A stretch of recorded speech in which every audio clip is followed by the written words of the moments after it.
Welcome back, guys.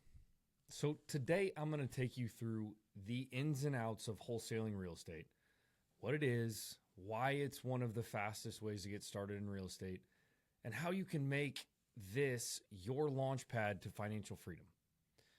If you're here, it's probably because you've heard the buzzword wholesaling.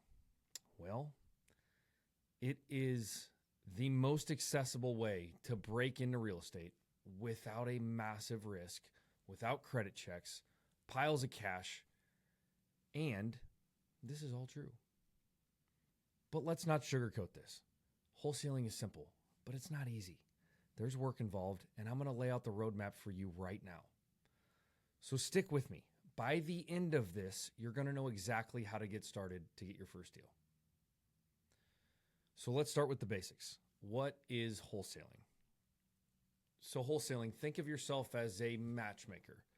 You're connecting motivated sellers with buyers, and here's how it works. So you find a property owner who needs to sell their house quickly or needs to sell their house. They're in distress for whatever reason. Maybe they're in foreclosure. Maybe they're dealing with a divorce. Maybe they're just tired of being a landlord. So you go and negotiate a price with the homeowner. You lock it into a contract. And then instead of buying the property yourself, you sell the contract to a back-end buyer that's usually a house flipper or maybe they're a rental property investor. And then you just tack on a fee. And when you close, you get that fee at closing. So that fee is your profit, and it can be $5, $10, even $50,000 per deal. So here's what makes this so great. You don't need to buy the property. You don't need cash. You don't need credit. You don't have to swing a hammer. You're the middleman, or as I like to say, you're the deal maker. Why does this work so well? So if we break it down, number one, it's low risk, high reward. You don't need a loan. You don't need a huge pile of cash to get started. All you're investing is your time. Number two, demand is built in. There is no shortage of flippers, of investors that are looking for deals. They're busy managing construction crews and their rental properties. They don't have the time or the desire to go out and connect with homeowners, to find the deals themselves. But that's where we come in. That's where you can come in. And number three, this is super scalable. Once you've done your first deal and built some momentum, you can turn that cash into a machine that runs on systems and processes, and you can have it run with virtual assistants that cost between $4.50 and $6 an hour. But at the end of the day, wholesaling is a business, and it's one of the most powerful and lowest barriers of entry ways to get into the real estate game. So let's dive into this process step by step. If you're not taking notes, now's the time to start. Number one, what we're going to talk about is finding motivated sellers. This is where the magic starts. You're looking for property owners who need to sell their house, not just ones that want to sell, but need to sell. These properties are often in financial distress. They're dealing with some life changes, or they're just maybe a tired landlord tired of managing the property. My bread and butter are foreclosures. But here's how you go and find those motivated sellers. One, you can do what I did in the very beginning and drive for dollars. You literally drive through neighborhoods looking for distressed properties that show signs of distress. Overgrown lawns, maybe boarded up windows, the paint's peeling, there's junk in the yard. Number two is you can buy lists of properties from data companies and either call these homeowners or send them mailers.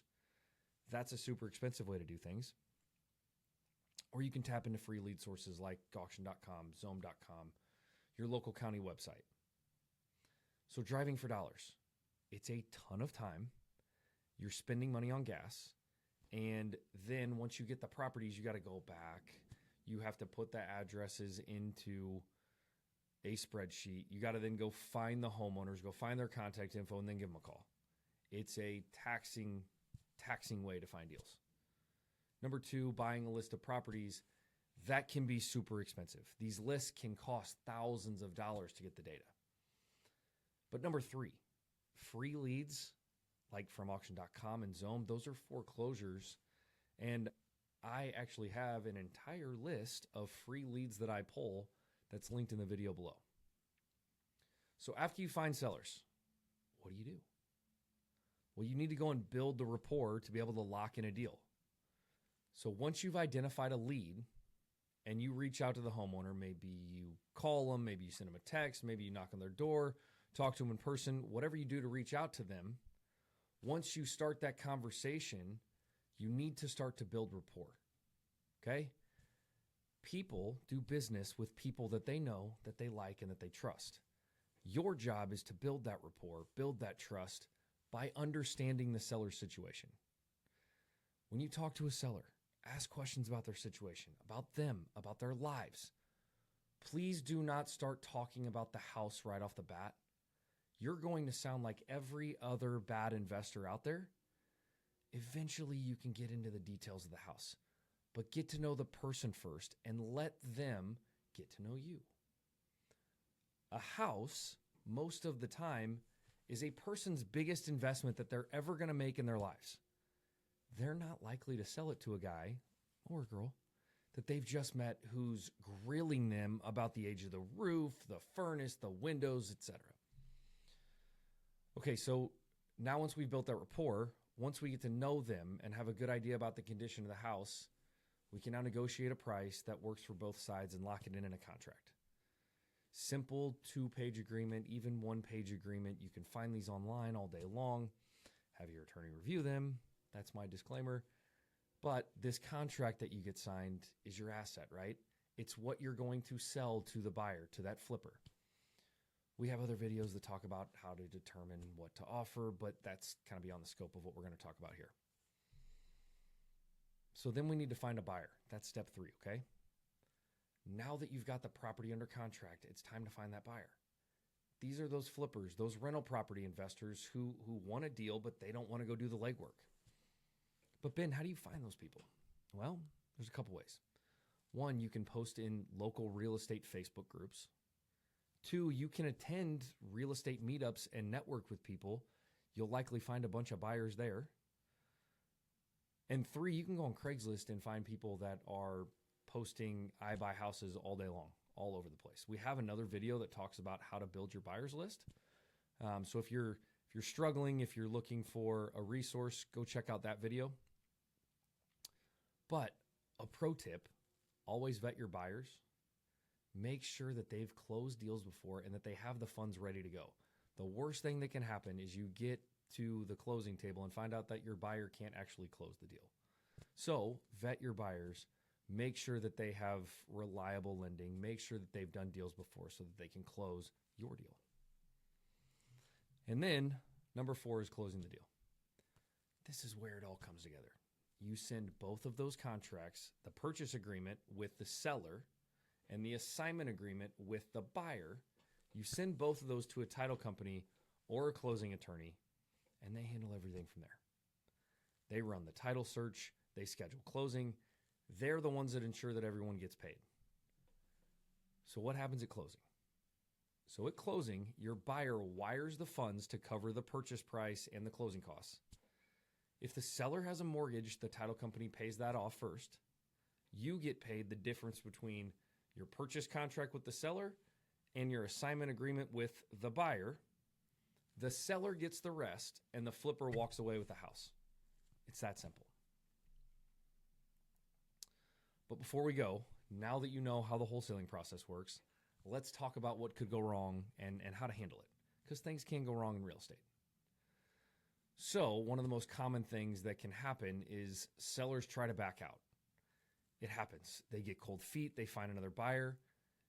This is usually the result of not building enough rapport with the seller, and you act like the rookie investor who goes in and starts talking about the house. You don't get to know the person. You don't build a relationship with them, and they get buyer's remorse because they don't even know who they just sold their most valuable asset to. Okay, so if you focus on building rapport, staying in communication, that's going to go a long way to making sure that this situation doesn't happen, that the seller backs out, right? We also have some fail-safes in place that we use to prevent other buyers from snaking our deals. We'll talk about those in other videos. Number 2, bad deals can happen too. If your numbers don't add up, if you, for instance, overestimate the property's value or you underestimate the repair costs, it's tough to find a buyer. Always analyze the deal carefully and watch our other videos on deal analysis. And number 3, legal and regulatory issues can pop up too. So some states are tightening up rules on wholesaling. Sometimes when you get to closing, there are other liens that pop up that kind of kill the deal. The title company uncovers those. Tough to do anything about those. The rules on wholesaling, though, we have ways to kind of circumvent those rules. And I'll show you how to navigate this and even use strategies like double closing, using land trusts to stay in compliance with those laws. So now you've done your first deal. What do you do next? Well, once you get a couple deals under your belt, you can go and scale your business. In order to do that, though, you need systems. And here are the tools that I recommend. First and foremost, getting a CRM, which is a customer relationship management software that puts all of your leads into the software. You can manage the phases of your lead from lead to purchase to rehab to close. You can automatically text and receive texts and emails, make phone calls through this system. You can send contracts through the system. That is a great tool to have to kind of boost your productivity. We use a system called Pete. It's linked below to keep track of all this for us. Second thing is marketing tools. Platforms like MailChimp can help you reach out to more and more buyers, blast your deals out, and it can help you stay in touch with all of the people that are involved in your deals. Number 3, scripts and templates. Don't reinvent the wheel here. Use scripts that work to talk to sellers effectively. We have other videos on the scripts that we use and how to talk to homeowners, how to talk with the correct tone, the correct pace in your conversations to get people intrigued in what you're saying and not sound like every other investor. So check those out too. The point is, the more organized you are, the faster you're going to grow your business. And guys, there's never been a better time to get into wholesaling. And I know you think that's crazy, but the market is full of opportunities and the barriers to entry are so low right now, but you can't just sit there. You've got to take action. If you're actually ready to change your financial future, wholesaling can be your ticket. And I'm here to guide you every step of the way. So let's build your business, let's close your first deal, and let's create momentum that changes your life. Hit that subscribe button. Check out the resources I've shared below. This is your time. Let's get to work.